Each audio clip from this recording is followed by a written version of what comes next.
AI is coming to your industry if it isn't already here. But AI needs lots of speed and computing power. So how do you compute without costs spiraling? Upgrade to Oracle Cloud Infrastructure, or OCI. OCI is the blazing fast and secure platform for your infrastructure, database, application development, and AI workloads. Right now, Oracle is offering to cut your current cloud bill in half if you move to OCI for new US customers with minimum financial commitment. Offer ends March 31st. See if your company qualifies at oracle.com/DCR. Business success is about assembling the right team. It's the businesses behind the business that makes it all possible. When you think about businesses growing their sales beyond forecasts like Momofuku, or even a legacy business like Mattel, sure, you think about a product with demand, a focused brand, and influence-driven marketing, but a big component is the business behind the business, making selling and, for shoppers, buying simple. For millions of businesses, that business is Shopify. Shopify is home of the #1 checkout on the planet, and the not-so-secret Shop Pay boosts conversions up to 50%, meaning way less carts going abandoned and way more sales going. Nobody does selling better than Shopify. So if you're into growing your business, your commerce platform better be ready to sell wherever your customers are scrolling or strolling on the web, in your store, in their feed, and everywhere in between. Businesses that sell more sell on Shopify. Upgrade your business and get the same checkout Momofuku uses. Sign up for your $1 per month trial period at shopify.com/DCR, all lowercase. Go to shopify.com/DCR to upgrade your selling today. That's shopify.com/DCR.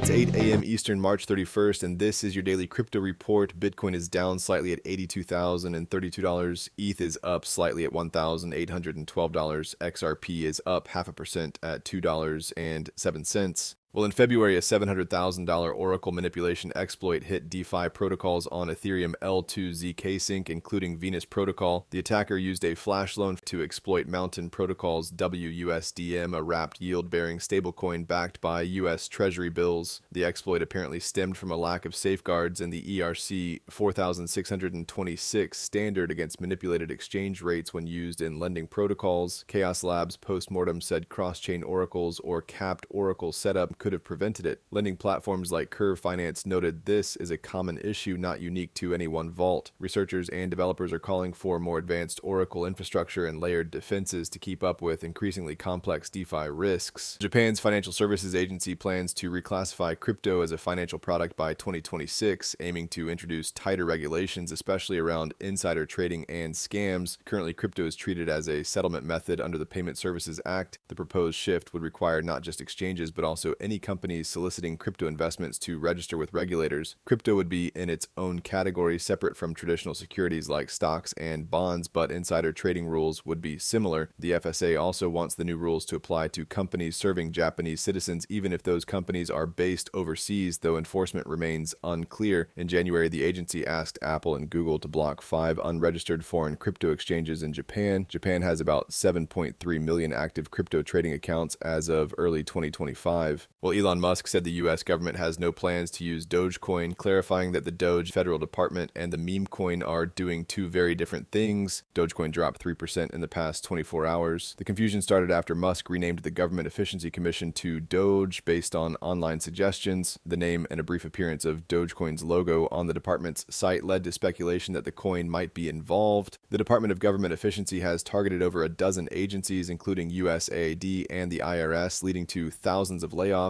It claims to have saved the government $130 billion, but has faced backlash and lawsuits over errors during the cuts. Crypto funds pulled in $226 million in net inflows last week, marking a second straight week of gains. Bitcoin funds led with $195 million, while altcoin products saw $33 million in inflows. U.S. investors drove $204 million of the total. Short Bitcoin positions saw $2.5 million in outflows for the fourth straight week. Well, Metaplanet issued $13 million in zero-interest bonds, its 10th round, to buy more Bitcoin, pushing its total reserves to over 3,000 Bitcoin. The bonds, redeemable at full value by September 30th, 2025, were approved by the board and allocated via the company's Evo fund. The firm's stock dropped 9% following the announcement, in line with a broader 4% dip in Japan's Nikkei 225 due to expected U.S. tariffs. Analysts noted macroeconomic pressure and global market jitters may drag down Bitcoin and other risk assets in the short term. Metaplanet has spent an estimated $260 million on Bitcoin and now ranks 10th among global corporate holders. And finally, Strategy, formerly MicroStrategy, bought another 22,000 Bitcoins for just under $2 billion,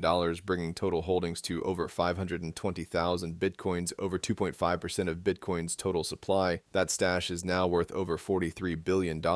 Bernstein analysts say Strategy's debt is under 13% with no payments due until 2028. That's all for us today. Visit us at dailycryptoreport.io and listen to us everywhere else you podcast under Daily Crypto Report.